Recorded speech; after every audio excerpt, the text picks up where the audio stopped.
iPhone 17 Pro, 17 Pro Max sotib olayotgan paytingizda mana shu joyga juda ham katta ahamiyat bering va siz qachondir ham iPhone 17 Pro yoki 17 Pro Max sotib olasiz.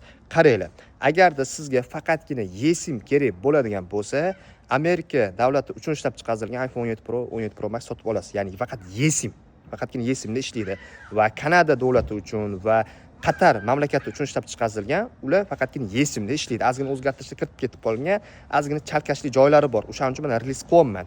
Endi sizga yo menga eSIM kerak emas, menga SIM kartali va eSIM kerak desangiz, mana rasmda ko'rib turganingizdek, Gonkong uchun chiqarilgan yoki Singapur uchun ishlab chiqarilgan yoki Yevropa davlatlari uchun ishlab chiqarilgan iPhone ni sotib olasiz. Mana shu joyda iPhone 17, 17 Pro Max da ozgina o'zgartirishlar kiritildi. Release qilmasa ham bo'lmadi. Shunaqa.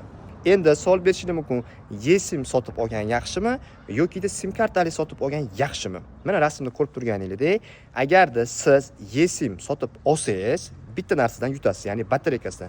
Batareyka milliy amperi eSIMni ko'proq. SIM kartalida esa eSIMga qaraganda 200-300 milliy amper batareyka kamroq. Chunki nimaga? Fiziskiy SIM karta kirganda korpusi ma'lum bir qismini egallab qo'yadi, ya'ni batareyka qismi joyini egallab qo'yadi. O'shaning uchun batareyka milliy amperi SIM kartalida kamroq eSIMga qaraganda. Foydali bo'lgan bo'lsa like bosib qo'ying, mana shu videoni iPhonechi do'stlariga jo'natib qo'yinglar.